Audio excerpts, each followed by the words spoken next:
کہتے ہیں نا حق بات آپ ممبر ڈنکے کی چوٹ پہ بیان کر دو. میں نہیں بیان کرتا بھائی حق بات ڈنکے کی چوٹ پہ. میں پہلے دیکھتا ہوں کہ لوگوں میں اس حق کو برداشت کرنے کا تحمل ہے, ایک بات, بلکہ اس سے پہلے دیکھتا ہوں کہ میں خود بھی اس حق کو برداشت کر سکتا ہوں کہ نہیں کر سکتا.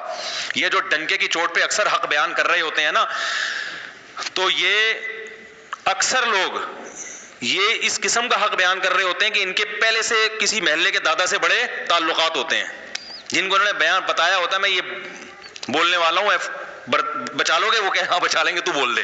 ہمیں تو کوئی ہے ہی نہیں اس طرح کا, ہم تو کسی سے تعلق رکھتے ہی نہیں ہیں.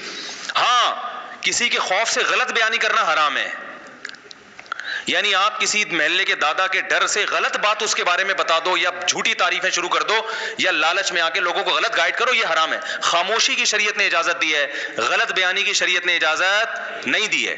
غلط بیانی نہیں کرتا, بسا اوقات میں خاموش ہو جاتا ہوں کہ بھائی اس ٹاپک پر بات مت کرو کیونکہ لوگوں میں برداشت نہیں کر پائیں گے یا غلط رخ پہ لے جائیں گے.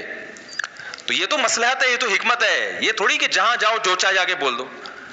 اب مجھے بتاؤ, ایک آدمی میں کو زنا کا خوف ہے, شہوت اس میں اتنی بھر گئی, اب وہ کہیں رشتہ لے کے جاتا ہے, لڑکی کے ابا سے کہتا ہے کہ میں نکاح کرنا چاہتا ہوں. وہ نہیں, کیوں کر رہے ہو؟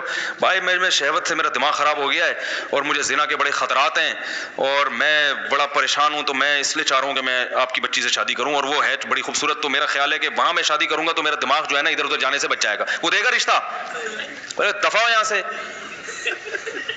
بات تو حق ہے اور شریعت میں جائز بھی ہے, لیکن یہ حق بیانی آپ بھی نہیں افورڈ کر سکتے, کوئی بھی نہیں افورڈ کر سکتا. بھائی یہ بات آپ کے دل میں ہے, اس کو رکھو, کچھ اور بات کرو اس کے سامنے. وہی نکاح سنت ہے, نبی صلی اللہ علیہ وسلم کی ترغیب ہے, اس لیے کرنا چاہ رہا ہوں. اس طرح کی باتیں آپ کرو گے تو یہ منافقت نہیں کہلائے گی, یہ مصلحت کہلائے گی. ہر بات ہر جگہ کہنے کی نہیں ہوتی. ایک صاحب نے ایک شادی کی تو مجھے بتایا کہ میں نے نکاح کا پیغام بھیجا اور ان کو میں نے پہلے بتا دیا کہ میں 4 کروں گا.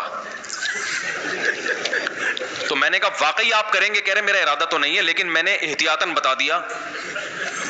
نہیں 4 نہیں, سوری 2 کروں گا. میں تو 4 کی ایک دم دماغ ادھر چلا جاتا ہے ہمارا.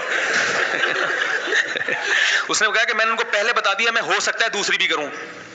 تو میں نے کہا آپ نے ان کو, آپ کا واقعی ارادہ ہے؟ اگر ارادہ ہو پھر تو چلو ٹھیک ہے. کہہ رہے نہیں میرا ارادہ تو نہیں ہے لیکن میں نے احتیاطاً بتا دیا. میں نے کہا کیوں؟ کہہ رہے بھائی ہو سکتا ہے میری بیوی وہ جو ہے ایسی نکلے کہ بد اخلاق ہو اور مجھے ضرورت پڑ جائے دوسری شادی کی. بھائی عورتیں بد اخلاق بھی نکلتی ہیں, کچھ ایسی ہوتی ہیں جو بانجھ ہوتی ہیں, اولاد نہیں ہو سکتا ہے شادی کے بعد پتہ چلے بانجھ ہے. میں نے کہا بہت اچھا کیا آپ نے, بڑی زبردست کلیریفیکیشن کر دیا آپ نے. میں نے کہا لڑکی کے ابا کو میں کہوں گا کہ آپ کو بھی بتا دیں کہ ہو سکتا ہے ہم آپ سے طلاق لے لیں.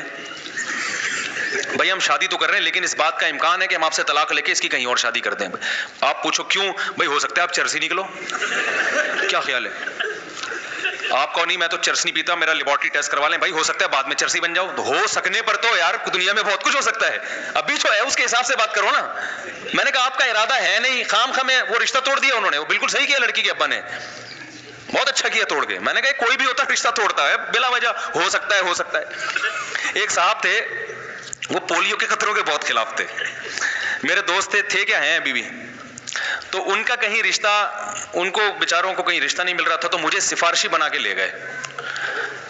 کہیں کوئی لڑکی کا رشتہ آیا ان کے لیے تو مجھے سفارشی بنا کے لے گئے کہ آپ بھی چلیں, تھوڑا سا آپ تھوڑے سے مشہور آدمی ہیں تو میری سفارش کر دیے گا تو چانس زیادہ ہے. میں نے کہا چل بھائی ٹھیک ہے لے چلتے ہیں.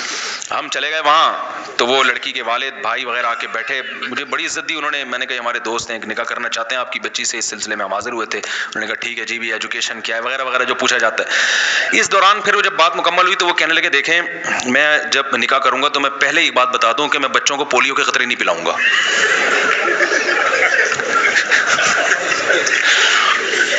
ابے میں سر پکڑ کے بیٹھ گیا یوں کر کے. اب میں اس کو یوں اشارہ بھی نہیں کر رہا کہ میں یوں کروں گا تو وہ بولیں گے یہ آپس میں ان کا پہلے سے کوئی پری پلان ہے کہ میں یوں بولوں گا تو یوں بولنا. اب میں دیکھ نہیں رہا اس کی طرف. وہ کہہ رہے کیونکہ میں یہ پولیو نہیں, میں اللہ پہ توکل کرتا ہوں, یہ یہودیوں کی سازش ہے اور یہ فلانا ہے اور یہ ویکسین. انہوں نے ہاں بھی کی نہیں ہے تو میں نے پھر وہ انکار ہو گیا اور ہونا تھا انکار. میں نے پھر اس کو بول لتاڑا یار تم نے کیا. کہہ رہے بھائی ہم تو پہلے سے تاکہ بعد میں جھگڑا نہ ہو. یہ وہ لوگ ہیں جو ڈنکے کی چوٹ پہ حق بیان کرتے ہیں. ڈنکے کی چوٹ, اب بھائی تم نے نہیں پلانے تھے اللہ کے بندے. تو وہ پولیو سے اتنا وہ نہیں ہوئے پریشان, وہ اس سوچ سے ہو گیا کہ یار یہ فنڈامنٹلسٹ کی انتہا ہے. یہ تو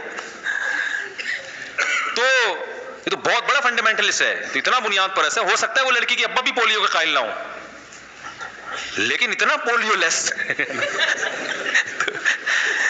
تو ہر چیز ہر بیان کرنے کی نہیں ہوتی. بہت ساری چیزیں ٹھیک آپ کی رائے میں ٹھیک ہوتی ہیں, اور یہ تھوڑی کہ وہ تھی, یہ بات بھی انہی کی رائے میں ٹھیک تھی نا, ہر آدمی اس سے متفق تھوڑی ہے.